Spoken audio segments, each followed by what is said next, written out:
On a les personnes qui meurent d'hémorragie, donc là, ça va être une scène où il y a beaucoup de sang. D'accord. Donc, Est-ce que le sang, ça s'enlève facilement? Alors non.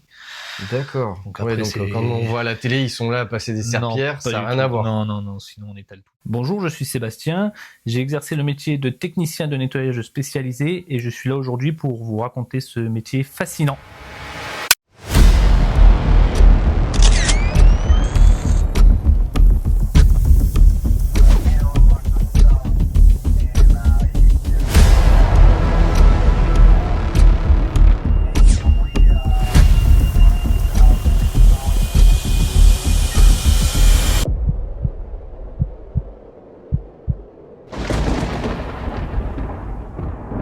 Alors, bienvenue Sébastien. Aujourd'hui, Sébastien va nous parler d'un métier qui est vu dans les séries. Et donc, ce métier consiste à nettoyer les scènes de crime ou des endroits où il y a eu des suicides malheureusement. C'est un nettoyeur de l'extrême, on appelle ça un peu comme ça, ou un technicien De nettoyage spécialisé. Voilà, nettoyage spécialisé. Tout d'abord, comment tu es arrivé à commencer ce métier, à arriver dans cette branche-là?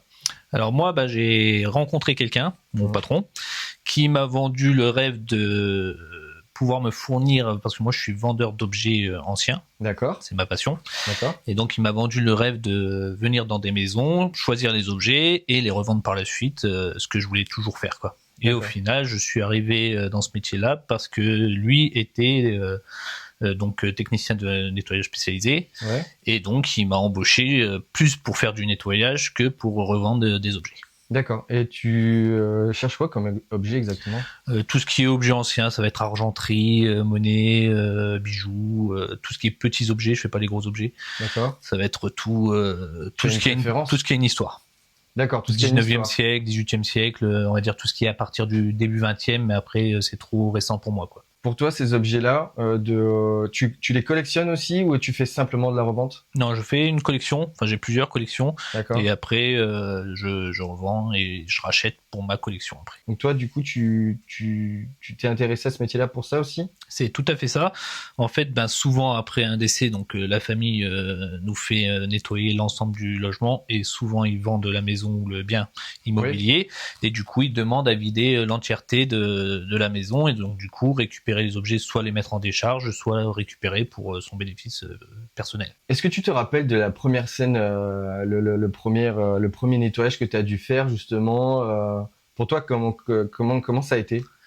Alors justement, je suis arrivé dans un appartement. Oui. Le monsieur était décédé depuis 2 semaines. Ah ouais, quand même. Voilà. Donc il était resté un moment et donc la famille était sur place. C'était les enfants du monsieur. Okay. Et on nous a dit juste de nettoyer la chambre là où la personne était décédée. Donc là, il y avait juste le lit à mettre en destruction et nettoyer l'ensemble de la pièce et après voilà partir de l'appartement, quoi. Tu m'as dit que tu as été formé.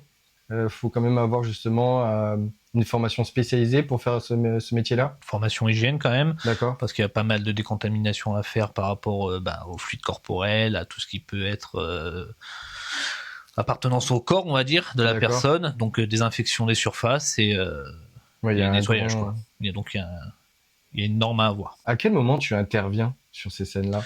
On intervient après décès. Donc souvent, malheureusement, les familles, c'était des familles lointaines et du coup, c'était des personnes qui étaient restées un moment dans le logement. Ah oui, un moment, ça veut dire quoi? Le plus, on peut faire 2 mois.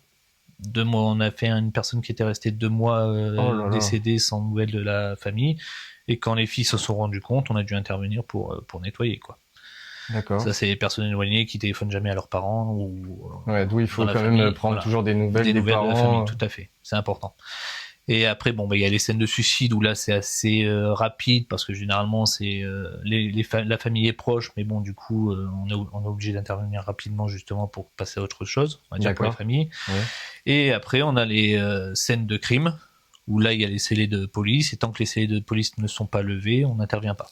On doit attendre que la police dise qu'on peut enlever les scellés et qu'on peut intervenir pour nettoyer. Et ces scellés-là, ça peut mettre combien de temps avant de les enlever? C'est le temps de l'enquête de police, savoir si c'est un crime, si c'est une mort naturelle, parce qu'il y a des morts naturelles où ils mettent les scellés quand même, vu que c'est des morts qui ont duré longtemps, on va dire. Et du coup, du coup, on intervient après ça. T'es intervenu sur des scènes où il y a eu plusieurs... Non, le seul endroit où on est allé, c'était sur Cannes. D'accord. Et là, la personne, malheureusement, le monsieur était mort. Et il y avait son chien. Et son chien aussi, du coup, est mort de faim parce que vu que ça a mis trop longtemps à le retrouver, le chien était mort aussi sur la table. D'accord. Et vous C'est le savez, seul endroit. vous avez des retours un petit peu de justement de savoir pourquoi cette scène-là? Comment ça se fait que cet homme-là était avec son chien? Non, là c'était pareil, il y avait scellé de police et c'est la dame une fois qu'elle a récupéré son logement parce que c'était un locataire. C'est la dame qui a récupéré son logement qui nous a demandé de nettoyer pour pouvoir remettre en location son logement le plus vite possible. C'est la dame qui a découvert le corps? Non, c'est Les voisins, le peut-être syndic, quoi. Enfin, par rapport à l'odeur, Ouais. qui ont appelé la police et du coup là, ils se sont rendus compte que du coup le monsieur était décédé, que le chien aussi. Et du coup, ils ont enlevé le corps, ils ont enlevé le chien et nous on est intervenu après, quoi. Ça ressemble à quoi une journée type de ton métier? Alors, lorsqu'on est appelé par la famille, on charge le camion de tous les produits nécessaires pour désinfecter, on va dire. D'accord, excuse-moi, je te coupe. Tu es appelé d'abord par la famille, tu es pas appelé par... Ça dépend qui nous appelle. Souvent, quand c'est une famille qui découvre le corps, ils ont fait enlever le corps par les services funéraires. D'accord. Et du coup, ils nous appellent pour nettoyer directement. Après, quand c'est un crime ou un suicide, ça peut être soit la police, soit la famille qui demande de venir. Les 2 fois où j'ai fait les suicides, c'est la famille qui nous a appelés. D'accord. Nous a demandé d'intervenir. Mhm. Donc on charge le camion, combinaison, masque, gants, chaussures de sécurité, tout ça. On part sur le lieu, on attend la famille. Soit elle rentre avec nous dans le logement, mais généralement ils veulent pas rentrer. Donc on s'équipe entièrement, combinaison, masque avec les cartouches d'oxygène et gants et surchaussures. D'accord. Et on intervient avec notre équipement dans la pièce où la personne est décédée. Est-ce que vous voyez les personnes proches ou est-ce que vous êtes vraiment à l'écart de tout ça? Alors, on voit les personnes proches. Après, généralement, ils restent dehors pendant que nous on intervient, donc on n'a pas beaucoup de discussions avec eux. On écarte quand même la famille, on les laisse pas... Généralement, quand il y a la famille, oui, c'est la famille qui nous accueille. Après, généralement, on leur dit de pas rentrer parce que forcément, qui dit corps en décomposition ou corps enlevé en décomposition, il y a une forte odeur qui est très dérangeante. Donc généralement on déconseille de rentrer, on leur conseille de rentrer après le nettoyage et généralement vu qu'on fait une nébulisation des murs pour enlever tout ce qui est pour désinfecter, du coup il faut 2 heures avant de pouvoir rentrer dans le logement. Ah d'accord. Voilà, Ouais, un minimum de 2 heures pour pouvoir rentrer dans le logement par rapport aux odeurs du produit, quoi. C'est des produits qui peuvent être nocifs à la respiration. Tout à fait. Ok. Qui du coup gênent les voies respiratoires et du coup on conseille de rentrer 2 heures après. Là par exemple, si une personne il lui arrive ça, comment on fait pour vous contacter? Et alors on a un site internet où il faut se taper cause décès, enfin nettoyage après décès ou diogène ou tout ça, et nous on intervient. Après la police peut aussi donner nos cartes parce on travaille avec la police judiciaire. D'accord. Du coup ils ont nos cartes pour donner directement à la famille pour que la famille puisse nous contacter. Est-ce que il y a des limites dans ce métier-là au niveau du nettoyage? Est-ce qu'il y a des choses qui sont trop grands et que vous pouvez pas intervenir? Non, généralement on intervient dans tous les secteurs. Au niveau géographique, on intervient que 8306. Sinon après, forcément, au niveau financier, ça va pas être avantageux pour les familles. Ils vont appeler quelqu'un du secteur, de leur secteur à eux, quoi. Est-ce qu'il y a il y a un événement marquant dans ton métier que tu peux nous raconter? Alors moi, dans les scènes de décès, le plus marquant, ça va être les suicides. Ok. Donc, on est arrivé, le père s'était suicidé, c'est les enfants qui nous ont appelés. Et ils étaient pas à la maison à ce moment-là. Le monsieur a utilisé un fusil de chasse et il s'est loupé. Donc il s'est tiré sur le côté de l'aine. Bon, il est mort à l'hôpital, le pauvre. Wow. Mais il fallait nettoyer la scène quand même s'il n'était pas mort sur place, il fallait nettoyer la scène parce qu'il avait mis, du coup, avec un fusil de chasse, ça explose et il avait mis des morceaux de chair un peu partout. D'accord. Donc, tout à nettoyer, enfin, chair et sang. Hein. Ils avaient quel âge, ces enfants-là? Ils avaient eu une cinquantaine. Le monsieur était assez âgé. Je pense qu'il était arrivé au bout du chemin et du coup, il avait décidé de se suicider. C'est quand même assez... Ça terrorise quand même de voir ça. En plus de ça, il est encore en vie. Il était encore en vie, le pauvre. Après, il est mort à l'hôpital et les enfants, du coup, après coup, nous ont demandé de nettoyer la pièce dans laquelle il s'était suicidé, de la maison familiale. Et ça doit être difficile de pouvoir rentrer dans un lieu comme ça où s'est passé ça. Après, moi, je reste toujours détaché par rapport à tout ça, parce que il faut aider les familles à passer à autre chose et du coup, il faut nettoyer dans tous les cas. Voilà, il faut qu'eux ils puissent passer à autre chose. Donc, on est là pour les aider à passer à autre chose le plus vite possible. Après, on travaille aussi avec les services funéraires. D'accord. On nettoie les chambres funéraires. Et là, le plus marquant, c'est quand il y a des personnes âgées, malheureusement, c'est là qu'on finit le chemin. Oui. Mais c'est quand il y a des personnes un peu plus jeunes, on est déjà tombé sur un enfant, et là, c'est vraiment traumatisant. Ah oui. Ouais, ça doit être difficile de voir ça. On peut penser peut-être que c'est son enfant aussi. C'est ça, tout à fait. Surtout que c'était quasiment le même âge que mes filles. Et dans les chambres funéraires, tu nettoies les chambres froides. Normalement, c'est censé pas être sale. Non, alors c'est assez propre quand même, parce que bon, on dépose les corps des défunts, mais on nettoie quand même toutes les cases afin de désinfecter tout ce qui peut être microbes. Après, on nettoie les salons où sont accueillies les familles. D'accord. Et on nettoie aussi la chambre du thanatopracteur qui s'occupe du corps, qui fait le maquillage, tout ça. On nettoie sa pièce et on désinfecte toutes les parties de la chambre funéraire. Et est-ce que vous avez plusieurs types de chambres funéraires ou est-ce que vous avez uniquement... Alors, justement, là, dans la chambre funéraire, il y a plusieurs, on appelle ça des cases, où on dépose le corps. Il y a les cases négatives et les cases positives. Et il y a les cases qui sont réservées du coup pour tout ce qui est meurtre, donc où la police est encore en enquête, donc ils gardent le corps. Il y a les suicides, donc là généralement ils sont sous sac mortuaire et on voit pas le corps du tout. D'accord. Voilà, il est scellé. Et après, donc il y a aussi les cases de pièces anatomiques, où c'est qu'une partie du corps qui a été retrouvée. Par exemple, pour un meurtre, décapitation. Juste voilà, c'est ça. Il n'y a que la tête ou qu'une main, qu'un pied. Là, c'est les pièces anatomiques. D'accord. Et ça, c'est en chambre mortuaire. Et ça, c'est dans les services funéraires et ils gardent ça de côté le temps des enquêtes, quoi. D'accord. Et ça peut durer longtemps, ce genre de... Ça peut durer très longtemps. À Cavalère, il y avait un corps qui était là depuis 2 ans. Sous X, ils n'arrivaient pas à trouver l'identité de monsieur. Est-ce que tu as déjà eu comment on appelle ça, en mortuaire, quelque chose d'extrême? Oui. Alors, on a eu une personne qui est décédée dans un accident. Censément, les services mortuaires auraient dû faire intervenir un thanatopracteur pour vider les fluides corporels du défunt. Ce qu'ils n'ont pas fait, ils l'ont mis directement dans un cercueil en zinc, c'est pour les cercueils de transport mortuaire pour le faire revenir en France. D'accord. Et malheureusement, le défunt s'est vidé de ses fluides corporels dans le cercueil.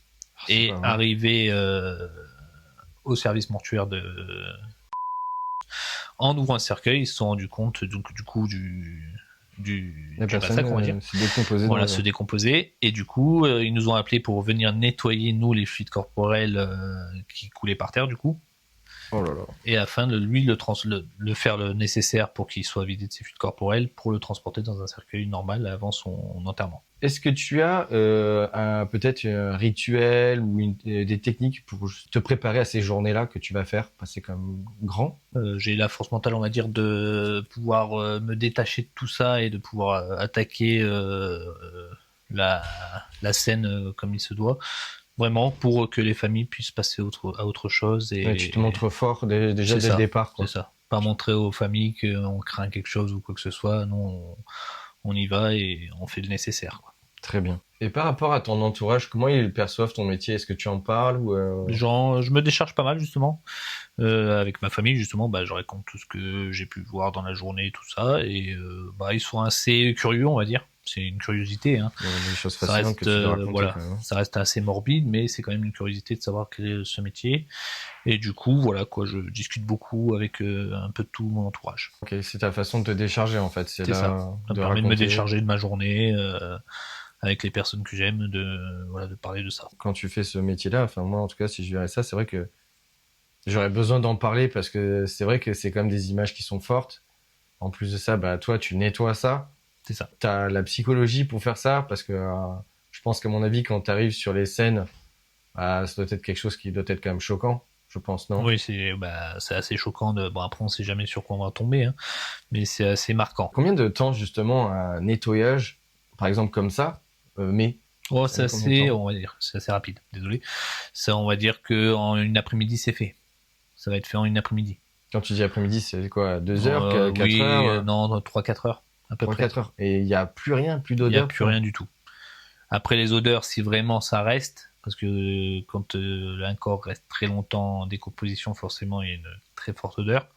Là, on met une machine à ozone qui va donc purifier l'air et on ébulise tous les murs on projette du produit sur tous les murs qui a une odeur mentholée ou citronnée pour justement faire partir l'odeur. Par rapport à l'énergie des lieux, est-ce qu'il y a des endroits quand même qui doivent être plus oppressants que d'autres Est-ce que énergétiquement, est-ce que tu trouves que l'ambiance elle est pareille de l'un à l'autre quand tu fais tes nettoyages ou c'est différent?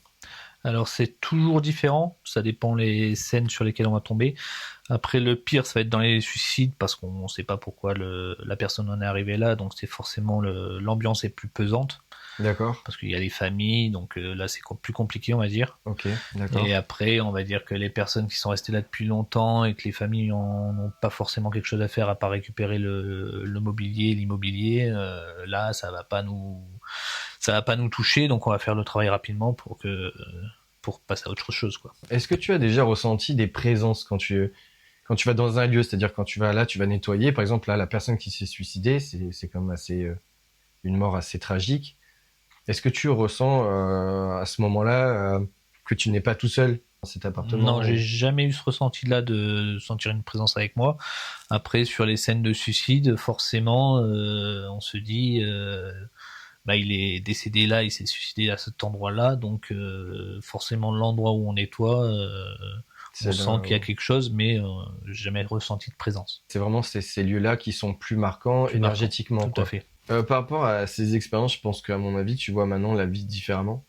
Oui, forcément, on essaie de prendre plus de contact avec les personnes un peu éloignées, les grands-parents. Bon, malheureusement, j'ai plus les miens, mais grands-parents, les tantes, les tatas, tout ça, on essaie de prendre des contacts parce qu'on voit souvent des familles où la personne est décédée depuis plusieurs semaines, plusieurs mois, et on se dit, il y avait personne qui a appelé ou qui a essayé de prendre des nouvelles. Donc forcément, de ce côté-là, on essaie de prendre plus de nouvelles des proches et de profiter des êtres aimés, quoi. Ouais, ça change quasiment notre attitude, quoi. C'est ça. Est-ce que tu as un suivi, par exemple, tu vois une scène qui a été vraiment triste. Est-ce que toi, tu vas voir un psychologue? Est-ce que tu as besoin Non, je suis assez détaché à ce niveau-là. Mais généralement, à part parler avec tes amis, à part parler avec mes proches de tout ça.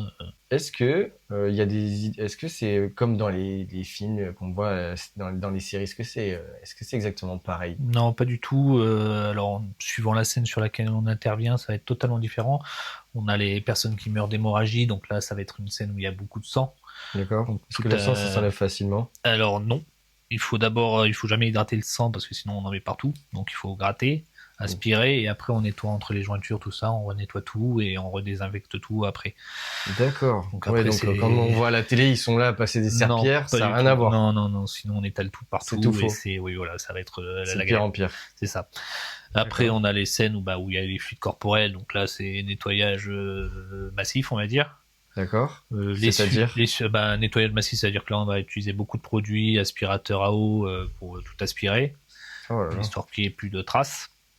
Après on a les scènes de suicide où ça dépend comment il s'est suicidé, c'est toujours pareil. Donc fusil de chasse dit beaucoup de morceaux, petit pistolet dit quasiment rien à nettoyer. Donc, et qu'est-ce que vous faites de ces morceaux morceaux de chair, on nettoie et on les enlève et ça finit soit dans l'aspirateur et après en destruction. Destruction. Tout à fait. Eh bien, merci Sébastien, franchement pour ton hommage sur ce métier qui est dans l'invisible et qui est si important pour nous. Merci à toi. Franchement, ça me tenait à cœur justement de pouvoir parler de ça avec les auditeurs. Justement, si vous avez des questions sur ce métier qui sont précises, à les mettre en commentaire pour que je pense peut-être Seb pourrait y répondre. Oui, bien sûr, avec plaisir. Et en tout cas, je te remercie beaucoup Seb. Merci. Et puis on te souhaite une bonne continuation. Merci beaucoup. Eh bien, cette vidéo touche à sa fin. Bien sûr, si vous avez adoré, n'hésitez pas à liker et à partager, là, juste en bas. Et on vous dit à très bientôt dans une prochaine émission.